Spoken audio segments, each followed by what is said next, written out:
Well, and thanks for staying with us here on the Join News channel. We're getting some breaking news for you. One person is reported dead and 4 others have been arrested following shooting in Bawku in the Upper East region. It is not clear now what may have sparked this latest violence, but Join News is learning residents have fled to various leaving the streets empty as we speak. Security personnel have been deployed into the town to prevent an escalation of the situation. Stay with us here on the Joy News channel as we bring you some updates on this very matter. Now we can talk about the Ghana Association of Medical Laboratory Scientists, who are calling on government to, with immediate effect, set up a governing board for the National Blood Service to help give life to the National Blood Service Act 2020, Act 1042. This, according to them, is coming on the back of a Joy News documentary exposing blood selling syndicate at some health facilities here across the country. Dr. Dennis Edu, JC, is actually a public relations officer for the association. He is joining us now on the pulse. Thank you so much, sir, for your time. So first of all, exactly what's your demand and how do you want these issues in practical terms dealt with? Thank you very much. I'm grateful for your time and the opportunity to speak on your most revered platform. So what I'm just saying is what the Ghana Association of Medical Laboratory Scientists are putting across to call for a governing board as soon as possible by the Minister of Health with respect to the Act 1042, which is the National Blood Services Act 2020. So 2 years ago, in the wisdom of the ministry, we have had a law that has been enacted by Parliament, and that is to see to it that safe, affordable blood is made available in our various health facilities for people who require them. Those who need it for the treatment of anemia, those who are at the verge of death because of accident, women who are going through labor and will require blood transfusion, or people who are going through surgical procedures that will also require blood transfusion. So just to make it available, safe and affordable, is in that wisdom that we have in the law. But unfortunately, for 2 years now, we have still not had the governing board. And that is why we thought, following up on the expose that Joy had given, which actually gave light that some people as much as 750 Ghana cedis are selling a pint of blood. We thought that if we could have the board that is going to put in place the necessary technical committees and the experts available to increase voluntary blood donation, educating the public so that we can have all these things in place. And most importantly, ensuring that our health facilities, the laboratories, are getting the required logistics and equipment to be able to screen and make sure that blood that we keep in our blood banks are safe and always available, so that when people need them in their health facilities, we will get them. Right. So is it, and I'm sorry for cutting through, but is it just a case of not having a board? There are concerns even about managers of the facilities itself. The fact that what we've uncovered in that Joy News expose reveals that some individuals within the facilities themselves will cut corners to ensure that they exploit the unsuspecting public. So how about checking the management of the public hospitals that we have across the country? Yeah, you see, if you look deep into the expose, what actually is the fact is, if you get to the facility and there is a need for blood and you don't get it in the blood bank, people definitely resort to those who are calling themselves contractors, or if I may use the word, Goro boys around and in the health facilities, because they know we will always not have enough blood because the voluntary processes are minimal. They are not going on. People don't understand the voluntary blood donation processes.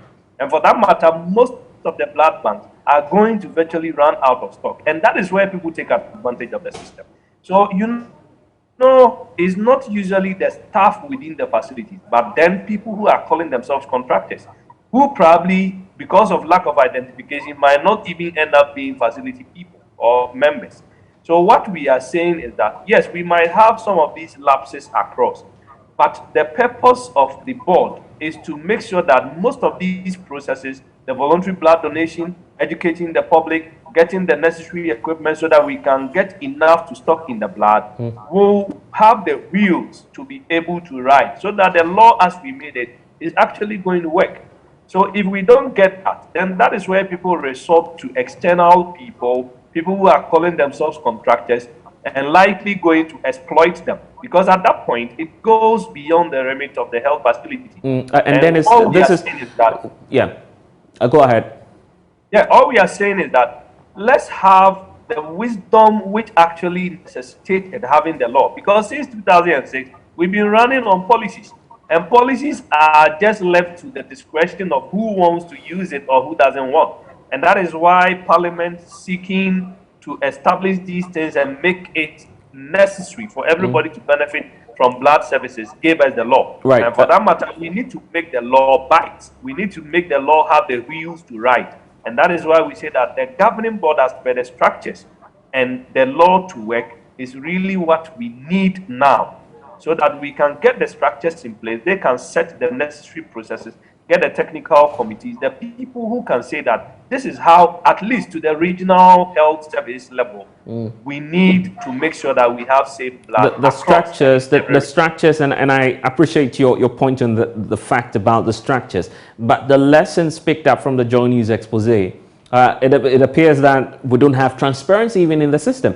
So, for instance, why not put a sharp focus on the National Blood Bank so we know what the stock is, what it will cost the average Ghanaian, so that no one is exploited? How about that approach as well? So you see, when we reduce it only to the National Blood Bank, then it makes it look like everything Ghana is just Accra. Oh, no, well, that's not entirely the problem. I'm making this case out of the need for transparency. At least if we have it out there that when you are attempting to buy maybe this pint of blood, it comes at this particular cost. Then there's clarity, then there's transparency. In fact, the fact is clear that no blood is for sale. And I think that the National Blood Service had equally made a release after the expose to let people know that blood is not for sale. But we come to talk about selling of blood because people have to fall out of the health facilities. Right. And assuming you come to me that you need blood, they have requested for blood and you can't get it in the hospital because when you went, the lab personnel is telling you that there is no stock of blood. You have to get an uncle, a brother, or whoever is going to donate for you. But if you come to me as an uncle, as a brother, that the health facility might not even know, and I have charged you 750 cedis, I have charged you 500 Ghana cedis to donate a blood for you.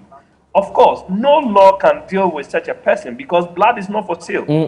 You are saying, well, that's what you'd say now officially, but on the grounds, we know that even processing fees are being charged, just as we learned from the Joy News expose. So that's the reality we're faced with.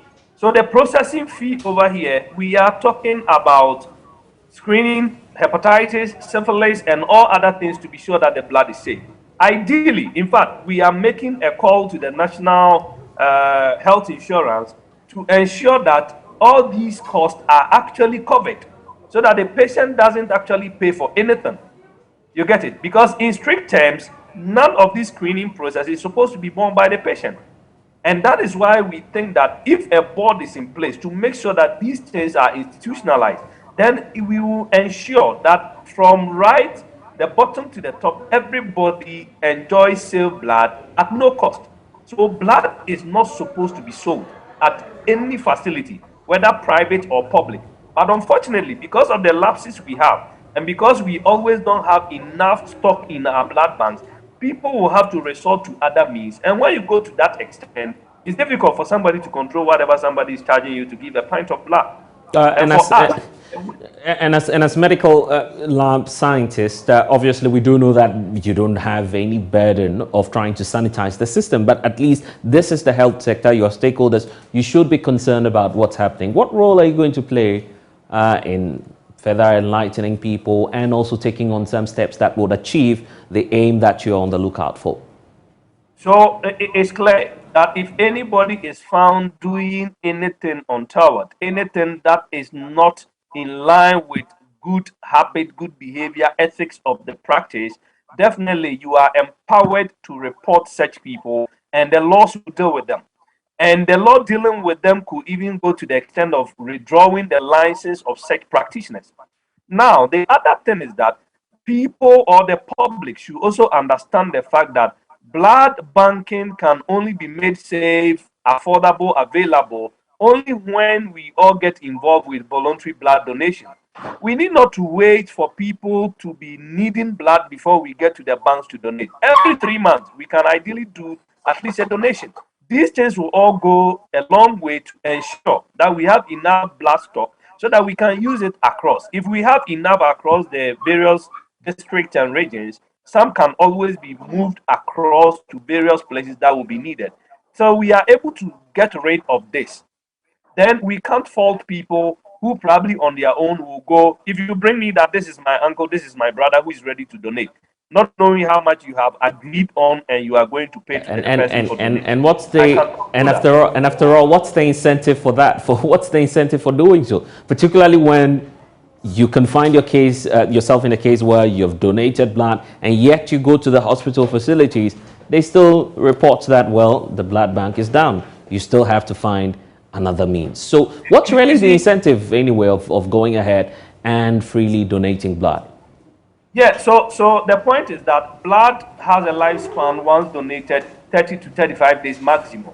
So it means that whatever you have donated, if it's not utilized, then definitely we are going to have that challenge of you coming after that day that even your own blood, if it's kept there, you can't use it. But the point is that if we are having everybody voluntarily getting to the facilities to donate, we will always have enough stock. That is all I'm trying to put across. And in fact, it's one of the functions of the board to increase education so that we can have a lot of people getting involved in voluntary blood donation.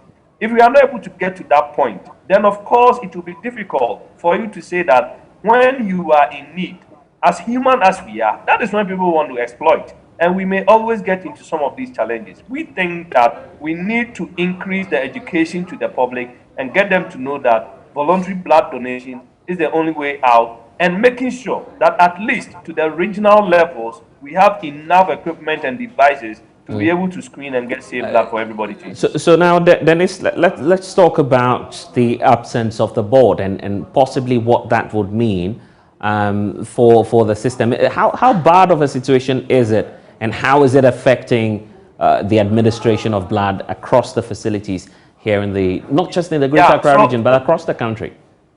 Yeah, so across the country, what is happening now is that, you see, when I am taking blood from somebody that we want to put in the bank, I have to screen HIV, syphilis, and all other parameters to be sure that the blood is safe. So what equipment are we using? What screening tools are we using? If we don't get a system in place that will harmonize and standardize all these processes, somebody in a particular district, in a particular region, might not be able to provide that safe screening processes to give you the safe blood. So what is required is that if you have a board that together with a technical committee they will set up, it's likely that across the country we can institutionalize the processes and make sure that at each level of blood services in Ghana here, we are able to standardize the process so that the safety of blood that are offered are assured.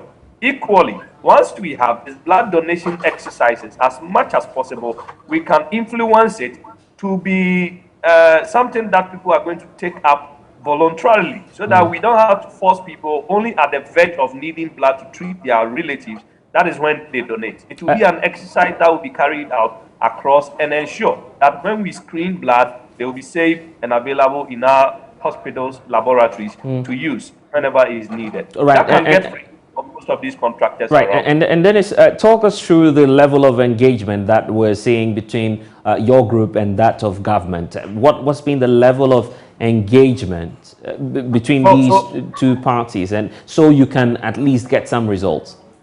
Yeah, so as we are speaking here, that means that we've already initiated discussions that are ongoing, and whatever the hurdles are, that is why we are admonishing and encouraging the minister that with the wisdom that they got the law, let's see that we get it to fruition by making sure the board is in place. We were very vital, instrumental in getting the review of the law and everything.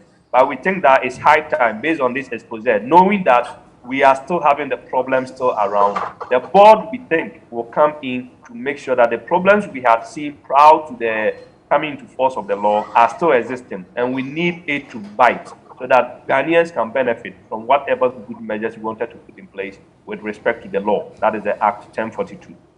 Dr. Dennis Edujesi, thank you for joining us on The Pulse.